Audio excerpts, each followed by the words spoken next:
Good evening सबैजनालाई, welcome back to my video सबैजनालाई। होइन, धेरै समयको बादमा है, धेरै दिनको बादमा फेरि पनि म भिडियो लिएर आएको छु एउटा। होइन, अब यस्तै भयो, मैले ग्याप गरेँ है, कति दिन भयो। आई थिङ्क सिमलाको मेरो लास्ट अपडेट थियो होला सायद, त्यहाँदेखि यता मैले भिडियो नै गरेको छुइनँ, निकै भयो। र सबैजना ठिकै हुनुहुन्छ होला है, म पनि ठिकै छु अहिले। र थ्याङ्क यू सो मच तपाईँहरूले मेरो भिडियोजहरू हेरिदिनु भएकोमा है। मेरो प्रिभियस भिडियोहरूमा तपाईँहरूले लाइकहरू गरिदिनु भयो, कमेन्टहरू गरिदिनु भयो, सेयर पनि भएको छ कति। होइन, ठिकै छ, थ्याङ्क यू सो मच भन्न चाहन्छु। र मलाई अस्ति कतिजनाले सोध्नु हुँदै थियो मैले भिडियोहरू नहालेको कुरा लिएर। होइन, र त्यसको अपडेटहरू दिनु पर्दाखेरि चाहिँ मेरो चाहिँ खासमा क्यामेरा माउन्ट जुन चाहिँ छ हेलमेटमा त्यो चाहिँ मेरो उठेको थियो। अन्त एकखेप उठेपछि चाहिँ त्यसलाई फेरि रिअट्याच गर्नु चाहिँ सक्दैन, त्यही कारणले अन्त मैले अर्डर गरेको थिएँ। अर्डर गर्दाखेरि फेरि सम टेक्निकल इस्युज त्यो सामान फेरि रिटर्न भयो। डबल प्रोसेस हुँदाखेरि चाहिँ अलिकति ज्यादा टाइम लाग्यो है। बिचमा फेरि गरमले गर्दाखेरि निकै साह्रो पऱ्यो अस्ति, अन्त त्यही कारण चाहिँ मैले सकेको थिएन भिडियो बनाउनु है। र धेरै धेरै धन्यवाद, तपाईँहरू कतिजनाले मलाई मेसेज गरेर सोधिदिनु भयो भिडियोको बारेमा है, त्यसको लागि धेरै धेरै धन्यवाद। Thank you so much for your concern. र अबदेखि चाहिँ अब भिडियो कन्टिन्यू हाल्ने कोसिस गर्छु है। गरममा धेरै साह्रो पर्छ, तपाईँहरूकोतिर पनि गरम त त्यतिकै भइरहेको होला, तर अब खोइ पानी पर्छ कि भन्छु पानी पर्दैन। तपाईँहरू आफ्नो आफ्नो जग्गामा आफ्नो आफ्नो ठाउँमा कस्तो के छ कमेन्टहरू यसो गरेर भनिदिनुहोस्। अन्त यति भन्दै मेरो यो सानो अपडेट म दिन चाहेँ यो भिडियोको माध्यमबाट। र आज चाहिँ अर्को नयाँ भिडियोमा तपाईँहरूलाई स्वागत छ फेरि पनि है। अन्त त्यसमा चाहिँ आजको कन्टेन्ट मेरो साथीले बाइक बुकिङ गर्छु भन्दै थियो, र त्यही बुकिङ गर्नु चाहिँ सिलसिलामा अपडेट्सहरू पनि दिन मन लागेर चाहिँ डेलिभरी पनि होपफुली भयो भने राम्रो हुन्छ भनेर चाहिँ मैले आएको है आज। र अस्तिदेखि जाने सल्लाह भएको, तर टाइमै पाएको थिएन। त्यसो गर्दा गर्दा the day has finally com today. होइन, त्यो ओखलामा हेरेको छ डिलरसिप चाहिँ अलिकति कन्भिनियन्ट नजिक त्यहीँ देखि हामीले है। ठिकै छ, अब के हुन्छ कस्तो हुन्छ अगाडि बढ्दै जाउँ हेर्दै जाउँ। अन्त बाइक जुन चाहिँ हो कुन चाहिँ कम्पनीको हो के हो कस्तो सबै म पर पुगेर देखाउनेछु तपाईँहरूलाई। फेरि पनि भन्छ जुन तपाईँहरूलाई अस्ति जोजोले पनि मलाई सोधिदिनु भयो, त्यो सानो भए पनि मेरो लागि त्यति कुराहरू ठुलो हुन्छ, त्यसको लागि धेरै धेरै धन्यवाद दिन चाहन्छु भन्दै अहिलेको यो भिडियोलाई चाहिँ म यहीँ राखेँ। अहिले भरे पर गएर हेरौँ के हुन्छ कस्तो हुन्छ।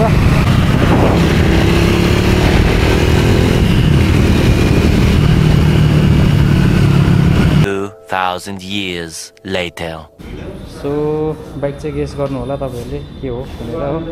यो मान्छेको चाहिँ यहाँनिर डेलिभर हुनु आँटेको छ, कोही छैन आज, हामी दुईजना मात्रै आएको।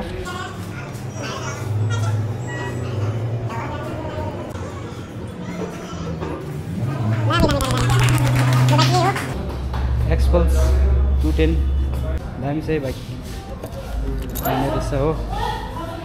आज चाहिँ लिएर चाहिँ अब जानु आँटेको हो। कस्तो छ आजको फिल? दामी ओभर भाइ भन्दिरहेको दामी। लु चाबी पनि पक्रिहाल्नु। प्रिमिया चाबी ठिकै छ है। कस्तो छ हो, यो चाहिँ ओखलाको डिलरसिपमा आएको थियो आज हामी। यो हिरो एक्सपल्स 210, अन्त यो चाहिँ एक्सपल्सको नयाँ मोडल सबै अपडेट भएर आएको रहेछ बाइकमा चाहिँ। दामी छ बाइक चाहिँ। ल यति भन्दै अहिले रोडमा भेटौँ है। आज छोटो मिठो भिडियो मेरो साउन्ड पनि सुनाइदिइहालौँ।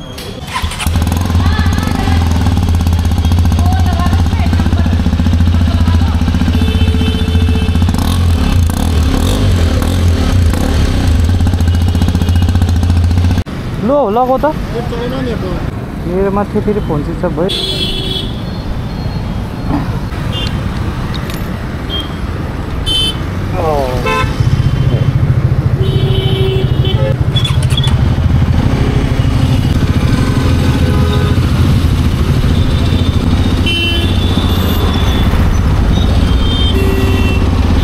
आज चाहिँ म कुन चाहिँ बाइकमा छु भने नयाँ एक्सपल्स जुन चाहिँ आएको छ एक्सपल्स 210, म त्यो बाइकमा छु हजुर। होइन, यो मेरो साथीले बाइक लिएको छ फेरि पनि आज बाइकको डेलिभरी लिएर हामी जाँदैछु। मेरो बाइकमा चाहिँ यो छ, यो नचलाउने अरे मै चलाउने बाइक हो। अन्त रहेछ बाइक चाहिँ। तर यसको चाहिँ एक्सपोज 210cc र यसको पावरको कुरा गर्नु पर्दाखेरि 24 PS है, 9000 RPM-मा 9000 समथिङ, कति चाहिँ एक्ज्याक्ट चाहिँ म भन्नु सक्दिनँ। र 20 Nm अफ टर्क रहेछ होइन, 7000 समथिङ RPM। अनि फ्युल क्यापेसिटी 13 लिटर लिएको थिएँ मैले। सबै नयाँ छ यसको होइन, यो स्पेसली यो डिस्प्ले नयाँ भएको छ अहिले। अन्त मजाको छ भाइ, सस्पेन्सनहरू राम्रो छ। मोड राइडिङ मोड, रोड मोड र अफरोड मोड छ भन्दै थियो। त अहिले त रोड मोडमा छु म होइन। ब्रिक 1 ब्रिक 2 सबै सेट गर्नु मिल्दो रहेछ। एभरेज यसको रहेछ तपाईँको कम्पनी क्लेम एभरेज 40 km/h। हेरौँ कस्तो छ होइन, राम्रै छ यसको त। यस्तो फन्सी चाहिँ छैन पावर है, त्यतिको चाहिँ अब म राम्रै भन्छु। लाइट पनि यसको छेउ राम्रै छ, तर राम्रो निकै टाढो बाटो ट्राभल गर्नु छ भने चाहिँ अलिकति अर्को एक्स्ट्रा लाइट चाहिँ प्रिफर गर्छु म होइन। बाइक चाहिँ तर राम्रो छ। 4 नम्बरमा बाइक उठिरहेको रहेछ, कहाँ हुन्छ होइन।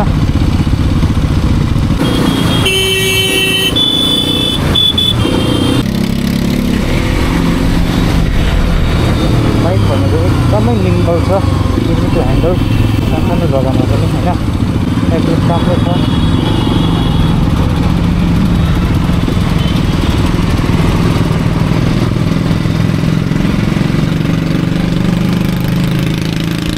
यो मान्छे त्यस्तो बेसी हाइवेमा चलाएको छैन, त्यो फस्टफस्ट हुँदैछ हो, त्यसलाई पर्खिँदै हिँड्नुपर्ने हुन्छ।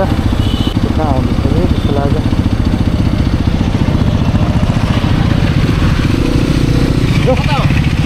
अगाडि नै कालका मन्दिर हेर त।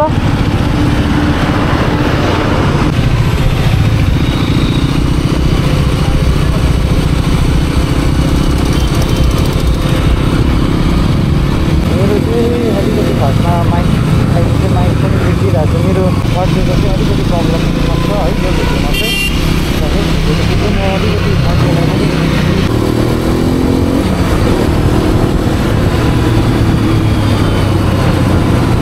कता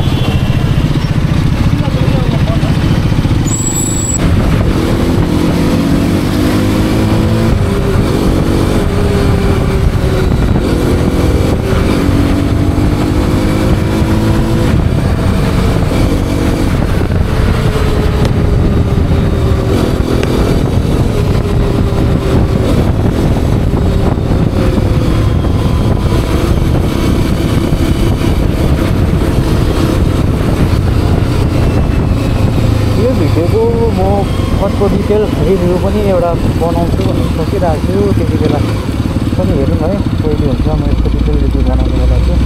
तर यो मान्छेलाई मैले भनेको थिएँ डिटेलमा चाहिँ डिटेलमै बस्नु, कोही बेला त बाइक दिइहाल्छ, दियो भने त लिएर आइहाल्नुपर्छ भनेर सबै भनेको थिएँ। त्यसरी हुँदाखेरि चाहिँ लास्टमा साँच्चै नै बाइक चाहिँ दिनै हाल्यो हो। दिँदा खासमा त अघि नै हुने, हाम्रो फेरि त्यो मिलेन एउटा हो, त्यसले गर्दाखेरि अलिक प्रब्लम आएर चाहिँ अलिक ढिलो भयो। तर केही छैन, बाइक चाहिँ पायो।